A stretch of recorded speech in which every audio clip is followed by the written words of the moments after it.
মাহমুদ রিমন লিখেছেন, আমার বয়স 24, আমার মাথায় চুল পেকে গেছে, আমি চুলে কোনো কালার করতে পারবো কিনা। আমার দাদা মারা গেছে, 15 বছর হয়েছে। তার অনেক সম্পত্তি ছিল, কিন্তু হজ করবার সুযোগ হয় নাই। দাদা মারা যাওয়ার পর আমার কাকা দাদার নামে ওমরা করে, কিন্তু কিছুদিন আগে আমার কাকা স্বপ্নে দেখে আমার দাদা কাকাকে বলে আমার হজের টাকা জোগাড় হয়েছে কিনা। এখন আমাদের কি করা উচিত?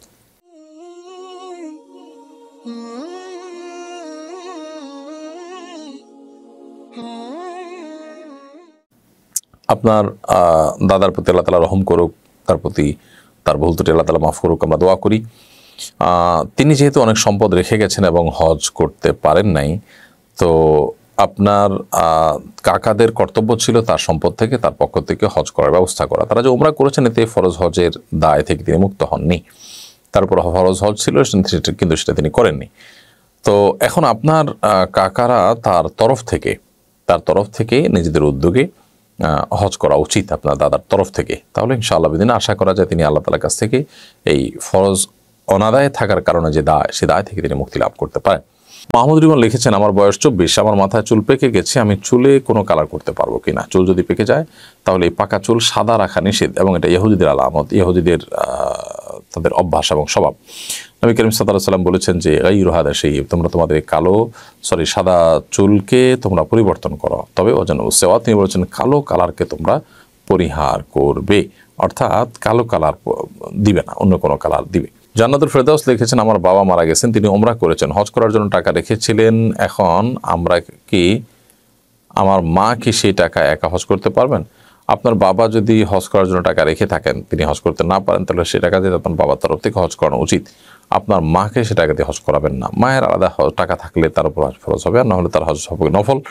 আর আপনার বাবার টাকা ছিল কিন্তু হজ করতে পারেন নাই, সো তার উপরে হজ ফরজ ছিল, তিনি সেটি করতে পারেন। এখন করলে তার পক্ষ থেকে বদলি হজের ব্যবস্থা করলে তিনি আশা করা যায় দায়মুক্ত হবেন। সো এখানে আপনার মাকে হজ না করিয়ে তার পক্ষ থেকে, বাবার পক্ষ থেকে হজটা করার ব্যবস্থা গ্রহণ করতে হবে। আপনি লিখেছেন, আমি একজন বিধবা, আমার 3 সন্তান, তারা অপ্রাপ্তবয়স্ক। আমি আমার সতীত্ব রক্ষার জন্য বিয়ে করতে চাই, কিন্তু সমাজ তো আমাকে থাকতে দিবে না আমার সন্তানদের নিয়ে। তাহলে আমি কি লুকিয়ে বিয়ে করতে পারবো? যদি আপনার সমাজ বাধা দেয়, তাহলে সেক্ষেত্রে আপনি লুকিয়ে বিয়ে করতে পারেন।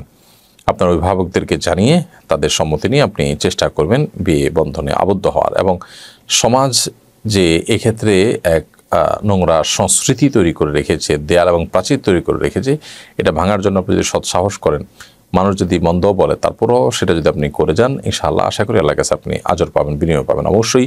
এবং অবশ্যই আপনার সতীত্ব রক্ষার জন্য বিয়ে করার প্রয়োজন হলে আপনি বিয়ে করবেন। নুর ইসলাম নয়ন লিখেছেন, আমি একটি ট্রাক্টর কোম্পানিতে চাকরি করি, যেখানে কিস্তিতে সুদের বিনিময়ে ট্রাক্টর বিক্রয় করি। এই প্রতিষ্ঠান থেকে অর্জিত অর্থ আমার জন্য হালাল হবে কিনা? আপনি সুদের বিনিময়ে ট্রাক্টর বিক্রি করার কাজে যদি চাকরি করেন, তাহলে অবশ্যই আপনার সেই উপার্জন হালাল হবে না। কারণ নবী করিম সাল্লাল্লাহু আলাইহি ওয়াসাল্লাম বলেছেন, লাআনাল্লাহু আকিলার রিবা ওয়া মুকিলাহু ওয়া কাতিবাহু ওয়া শাহিদাইহি। আল্লাহ রাব্বুল আলামিন সুদ যে খায়, সুদ যে দেয়, এবং সুদের যে সাক্ষী হয়, এবং সুদের যে লেখক, তাদের সকলের প্রতি লানত বর্ষণ করেন। এজন্য এরকম পরিস্থিতিতে অবশ্যই আপনার ভিন্ন কোনো চাকরির চিন্তা করতে হবে, হালাল কোনো উপার্জনের চিন্তা করা উচিত। নাজমা ইসলাম লিখেছেন, আমার এক বোনের স্বামী কিছু থেকে কিছু হলেই আমার বোনকে বলে, তোকে ছেড়ে দিয়েছি, তুই চলে যা। এতে কি তালাক হয়ে যাবে? আল্লাহ মাফ করুক, যদি এই শব্দই বলেন, একেবারে আনকোট করে যদি বলি আমরা, তোকে ছেড়ে দিয়েছি, তুই চলে যা, আনকোট, এভাবে যদি বলে, তাহলে সেক্ষেত্রে তালাক হয়ে যাবে। এবং যদি এটা প্রায় বলে থাকে, এরকম একাধিকবার বলে 3বার বেশি বলে থাকে বা 3বার বলে থাকে, তাহলে সেক্ষেত্রে তালাক হয়ে গেছে এবং তাদের মধ্যে বৈবাহিক সম্পর্ক নেই।